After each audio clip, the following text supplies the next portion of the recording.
आनंद जी, परम आदरणीय उपकेंद्र नरसिंहपुर संचालक गोस्वामी जी, परम आदरणीय संचालक महोदय उपकेंद्र बेलखेड़ी श्री शास्त्री जी, वह सभी परम आदरणीय जबलपुर से पधारे श्रेष्ठ वरिष्ठ विज्ञानी जन पांडे, परम आदरणीय पांडे जी, सभी आत्मस्वरूप सज्जनों को सादर नमन करते हुए जैसा आदेश प्राप्त हुआ है, आधे घंटे में नव बुद्ध अवतार भगवान मानन चैतन्य जी द्वारा आविष्कृत दिव्य दृष्टि सर्वांग योग के माध्यम से जो सर्वांग योग की युक्ति है, उसके आधार पर अपने सहित यह विश्व रूप ही अपना निज मूल स्वरूप है।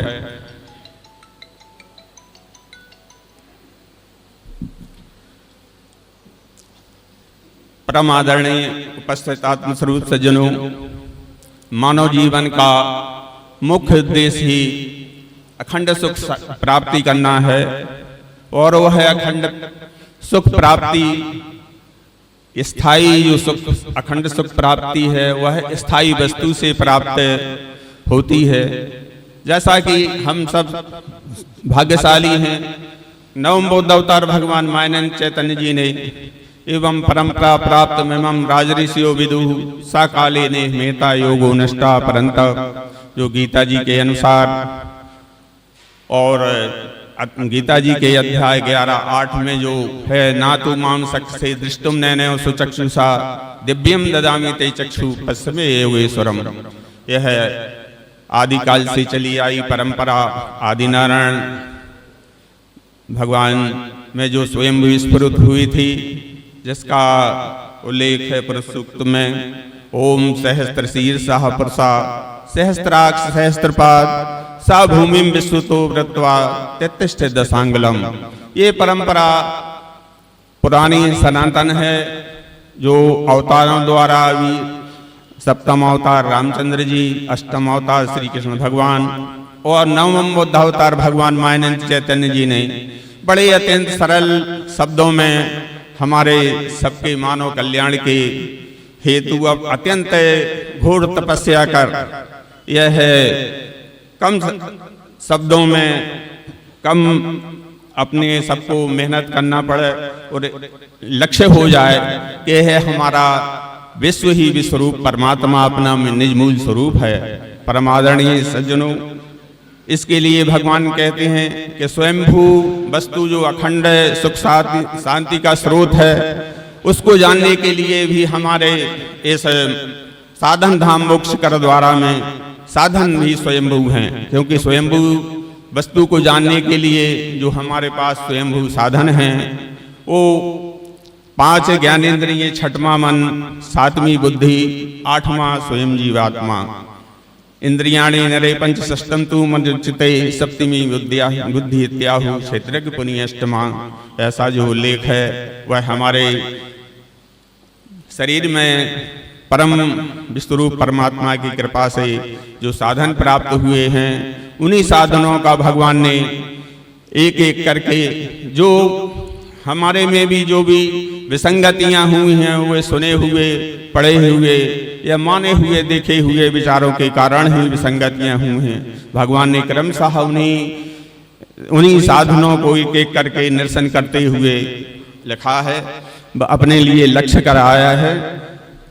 अपनी भगवान ने कहा स्वरूप वस्तु का देखो, भगवान निर्देश कर रहे हैं कि स्वरूप वस्तु का देखो। अपनी अध्याय 4 में भगवान कह रहे हैं, अपनी आंखों से देखो दिखता है पदार्थ ये। जो हमारे स्वयंभू 5 ज्ञानेंद्रिय हैं, उनमें से नेत्र द्वारा भगवान कह रहे हैं अपनी आंखों से देखो दिखता है पदार्थ। ऐसे ही विश्व में सारे रूप का दिखना भरा। यह विश्वरूप परमात्मा की जो स्वयंभू 5 तत्व 3 गुण की अष्टधा प्रकृति है, वही हमारे 5 तत्व ही जो प्रथम अंग है 10 अंगों में का अग्नि, वही हमारे इस पिंड में नेत्र में चक्षु बन के बैठी है और अपने ही स्वरूप रूप को देखती है। तो वह अग्नि तत्व ही यहाँ हमारे शरीर में नेत्र बनकर इसमें देखने की जो शक्ति बनी है और वही अग्नि के गुण रूप को देखती है। परमादरणीय सज्जनों, जिस वस्तु को देखना है उसकी पहचान जो भगवान ने लिखी है उसी के आधार पर एक एक करके ज्ञानेंद्रिय से, तो प्रथम अपन ने नेत्र से देखा तो दिखता है पदार्थ, ऐसे ही विश्व में सारे रूप का देखना भरा। जब हम नेत्र से देखते हैं तो भगवान ने शर्त रखी थी कि बतासे अपने आगे रखना भूलना नहीं, फिर वे सूक्ष्म दृष्टि से देखना बोध के लिए, ही में बोध होते ही मुक्ति है ब्रह्मजाल से। परमादरणीय सज्जनों, हम जब रखे हुए अधिष्ठान से देखते हैं अपने ज्ञानेंद्रिय से, तो बतासे से लगाकर हम अपने आप को देखते हैं, इन सबको देखते हैं। जहां तक देखते जाते हैं रूप ही रूप दिखता है, कहीं रूप का अभाव नहीं है। तो भगवान ने एक अंग का ये निरसन करके हमको बोध करा दिया है कि जो हम देख रहे हैं वह है परमात्मा का ही एक अंग जो अग्नि है, इसी में चक्षु बन के बैठा है, वही देख रहा है। तो क्या इससे बोध होता है कि हमारा व्यष्टि भाव जो हमको था कि हम देख रहे हैं, यह बोध होता है कि नहीं, उस परमात्मा की शक्ति ही हमारे इस ज्ञान चक्षु में है और उसी से हम यह रूप का अनुभव कर पा रहे हैं। तो यही परमात्मा की असीम कृपा है। दूसरा, इसे हाथ लगा देखो, आता है स्पर्श ध्यान में, ये स्पर्श भाव सर्वत्र विश्व में है भरा हुआ। दूसरा अंग परमात्मा का जो वायु तत्व है, वही हमारे इस पिंड में ज्ञानेंद्रिय बन के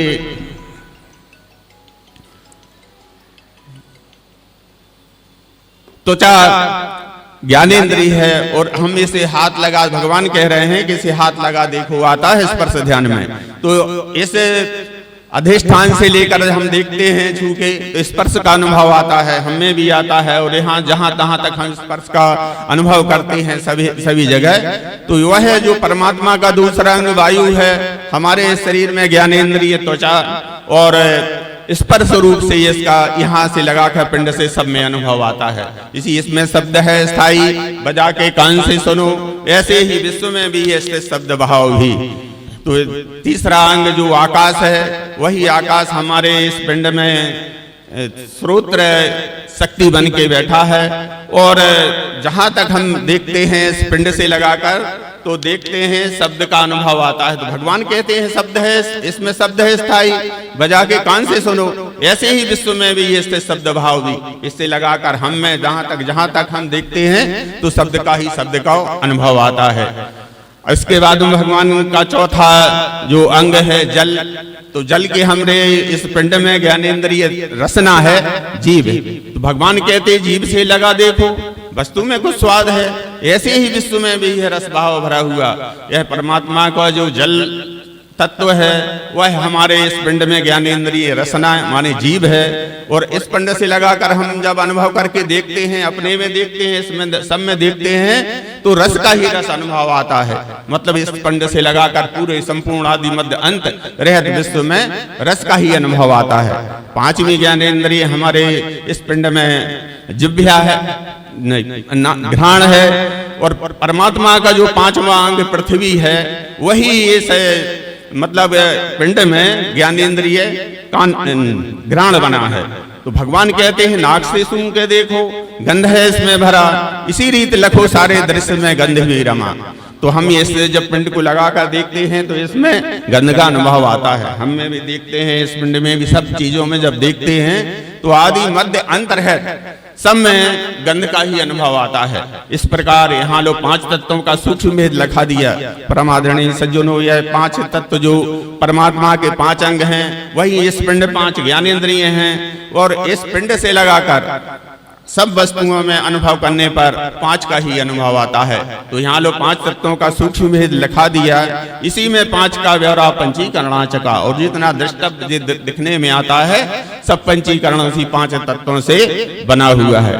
रचना शब्द की सारी पांचों को बतला रही। अब भगवान कहते हैं गुणहीन के आगे भी तीनों सूक्ष्म रूप हैं। अब जो हमने पांच ज्ञानेंद्रियों से पांच का अनुभव किया, इन पांचों में भी भगवान कह रहे हैं गुणहीन के आगे वे तीनों सूक्ष्म रूप हैं। पांचों ज्ञानेंद्रियों से वे दिखने के नहीं कभी, और जानेगा मन वे तीनों और उनके स्वधर्म को। तो भगवान ये बताते हैं कि पांच ही तत्वों में जो तीन गुण हैं वह अनुसूत रूप से भरे हुए हैं। तो भगवान कहते हैं हम कैसे जाने इसमें तीनों हैं। तो भगवान कहते हैं घी के साथ मिला देखो वस्तु में गुण सत्व है, क्योंकि जब हम प्रयोग करके देखते हैं, ये विधि भगवान ने बता दी है कि जो अधिष्ठान अपन ने बता सा रखा है, तो भगवान कह रहे हैं इसको घी के साथ मिला देखो वस्तु में गुण सत्व है। जैसे ही हम इसको घी के साथ मिला देखते हैं और अपने मन तक पहुंचाते हैं, तो इसका जो प्रयोग से लगाकर परिणाम तक अच्छा ही अच्छा अनुभव आता है। शास्त्रों की भाषा में उसको सतोगुण कहा है। भगवान कहते हैं दूसरे गुण जानने के लिए जल के साथ पीने से वस्तु में गुण है रजो, यह प्रत्यक्ष दिखेगा वैसे ही स्थित विश्व में। जल के साथ पीने से जब हम इसको पीते हैं तो अच्छा लगता है, और पीने के बाद जो इसका परिणाम आता है वो दोनों प्रकार अच्छा भी हो सकता है और बुरा भी होता है। इसलिए जिसका उपयोग से लेकर परिणाम तक, उपयोग में अच्छा परिणाम में बुरा, तो मिश्रित भाव उसको रजोगुण कहा है। इसी प्रकार भगवान कहते हैं अकेली वस्तु खाने से दिखेगा तम है भरा। जब इसी वस्तु को हम अकेली खाते हैं तो उपयोग से लगाकर परिणाम तक खाते हैं तो भी दिक्कत होती है, और परिणाम तक इसका जो स्वभाव है वो उष्ण है, तो गर्मी देता है। तो भगवान कहते हैं जो तमोगुण है वो प्रयोग से लगाकर परिणाम तक जो खराब परिणाम दे उसको शास्त्रों में तमोगुण कहा है। इस प्रकार ये जो तीनों गुण इसी प्रकार रहे, तीनों गुण संपूर्ण विश्व में। अब यही भगवान कह रहे हैं जो यहाँ चलता फिरता नहीं था, तो भगवान कहता है जीवों अन्न के द्वारा ये तीनों स्थूल रूप से कह बात बने पित्त वेग से कूदने लगे। जैसे ही हमने इसको खाया तो इसमें रसमाद मत बना के यहाँ आके नाड़ी में ये कब बात पित्त बना। तो वैद्य लोग इसका अनुभव करते हैं कि तुम्हारी नाड़ी कौन उसमें कब की है, बात की है या पित्त की है। तो ये बतासा जो हमने खाया है यही आकर दे अपना कार्य दिखाने लगा कि कब बात पित्त बना है, और यही कब बात पित्त हमारे शरीर में मन बुद्धि अहंकार बने हैं। कफ बुद्धि बना है, बात मन बना है, और पित्त अहंकार है। तो भगवान कहते हैं कि ये गुण जो यहाँ कार्य नहीं करते थे इसमें पिंड में आके ये कार्य करने लगे। और हम जब ये व्यवहार करते हैं सबसे पिंड से लगाकर व्यक्ति से सब इन दृष्ट वस्तुओं से, तो तीनों ही काम करते हैं। कौन काम करते हैं? यही सतोगुण रजोगुण तमोगुण जो इसमें अव्यक्त रूप से थे इसमें व्यक्त हुए और मन बुद्धि अहंकार बन के कार्य करे। ऐसे 8 अंग स्थित हैं क्षर भाव में। इसी को साम्यावस्था गुणों की सांख्य ने कही। अखंड मंडलाकार क्षर रूप फिरा कर संपूर्ण विश्व की लीला इसी में हो रही सदा। भगवान कह रहे हैं जो प्रश्न था पहले मोक्ष इच्छा दर्शन में कि तत्वम असि वो क्या है, तो भगवान यहाँ का तीनों तत्व त्वम असि में से इस तत्व का निरूपण इस पिंड के माध्यम से कराते हैं। तत् यह विराट जो स्वरूप दिखता है यह इसी को तत् कहा है। इसी को माया क्षर अपरा क्षेत्र गुण साम्य आदि नामों से कहा है। यह विश्वरूप परमात्मा का सगुण स्वरूप है।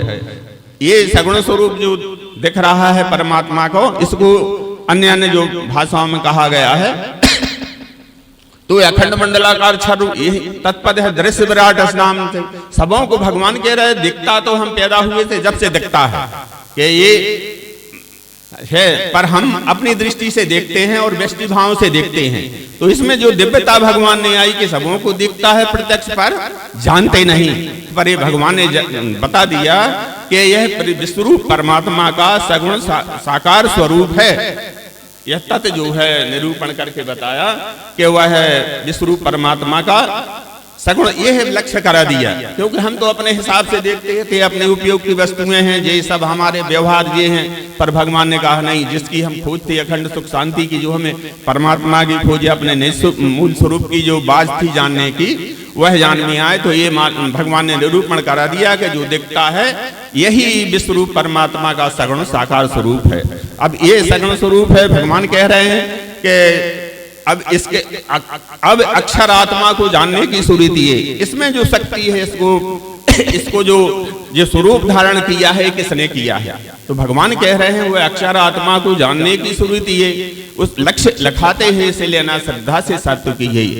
भगवान कह रहे हैं जो अक्षरात्मा की बात है तो अपने लिए वो भगवान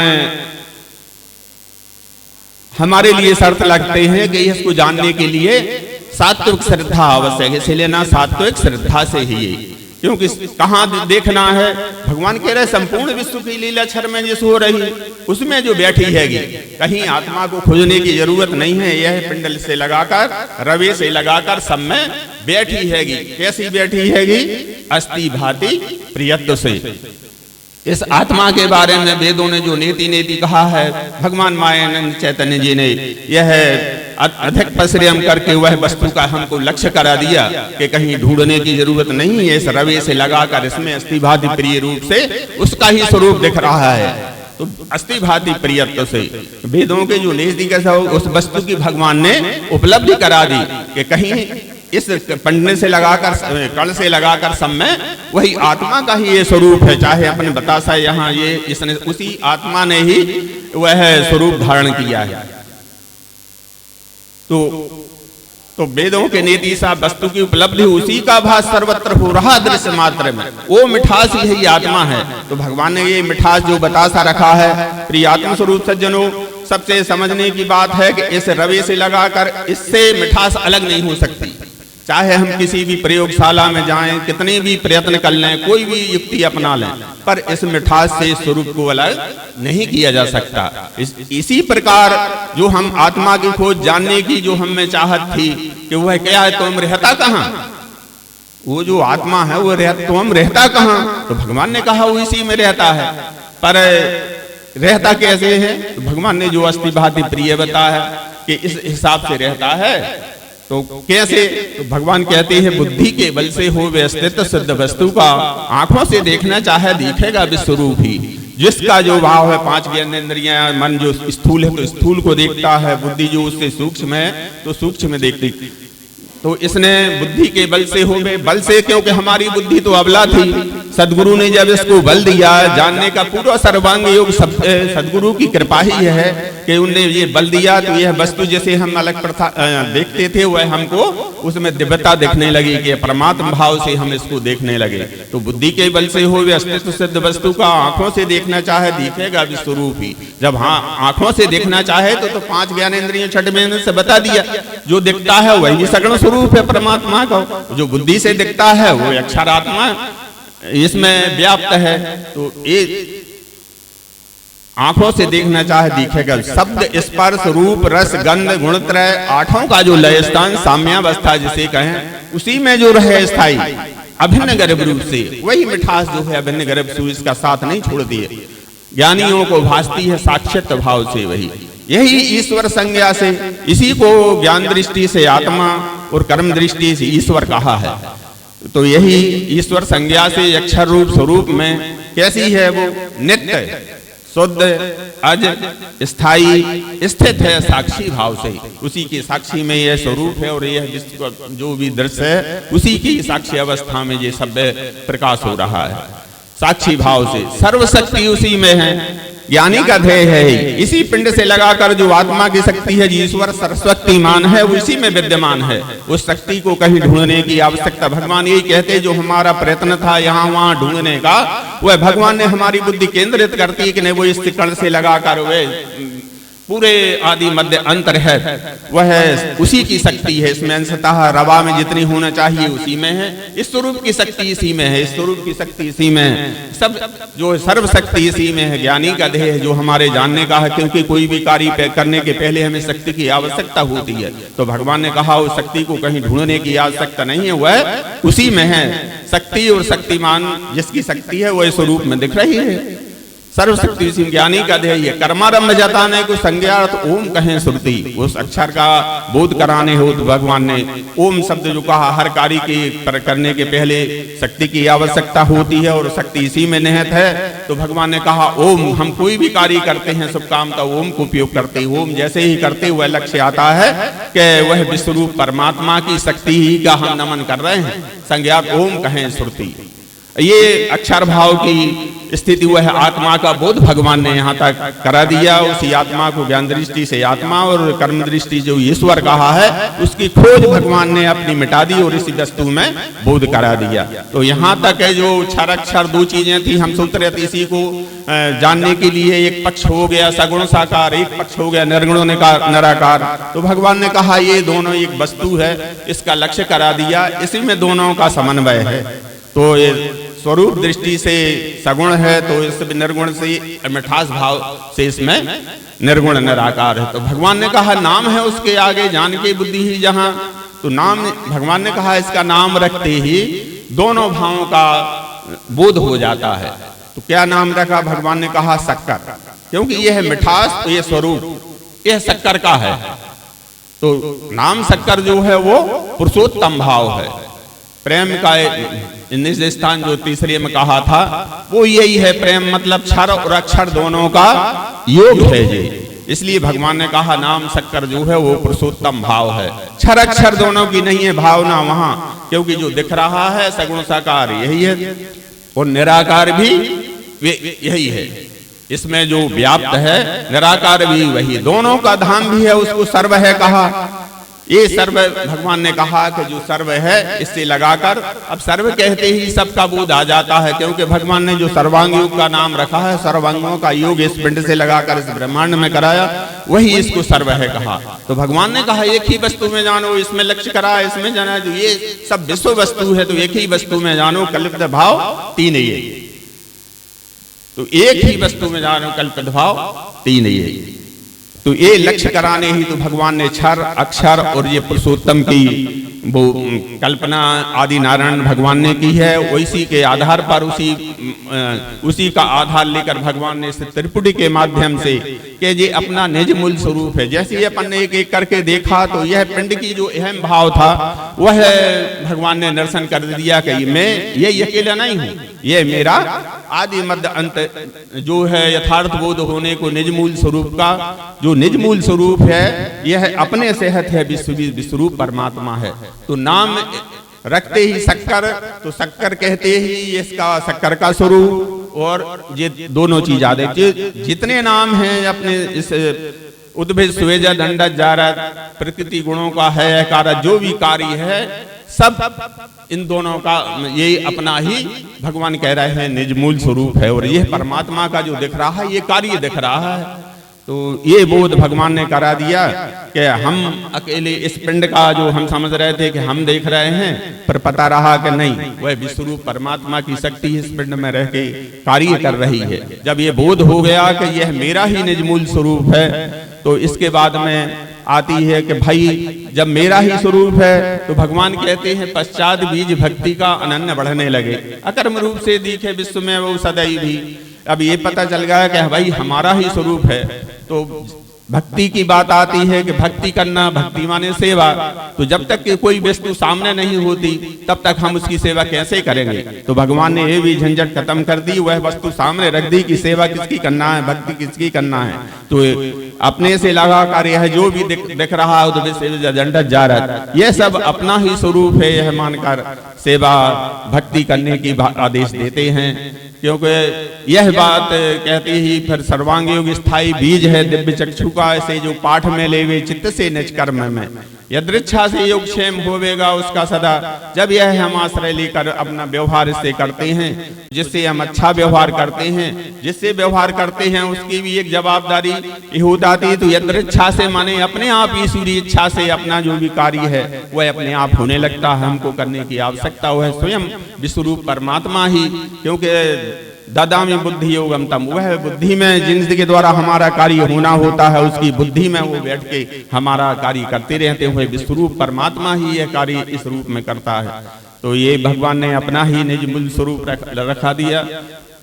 तो यहाँ तक अपने जब सेवा भक्ति की बात आ गई तो भगवान ने कहा सर्वांग योग स्थायी बीज है, से जो पाठ में ले वे चित्त से निज कर्म में, यदृच्छा से योग क्षेम होवेगा उसका सदा। अंत में पद सो पावे वेदों में श्रेष्ठ जो कहा। अध्याय 8 में श्लोक 9 और 50 हैं। भगवान ने 59 श्लोकों में इस सर्वांग योग की जो रचना की है वह अद्भुत है और सदगुरु का प्रसाद है। हम सब अब अपने श्रेष्ठ परम पूज्य स्वामी जी से लगाकर श्रेष्ठ वरिष्ठ आचार्यों के सानिध्य में रहकर इसका मनन करें। यही भगवान का आदेश है। इसी भाव के साथ अपनी वाणी को विराम देते हैं। सादा नरम देहर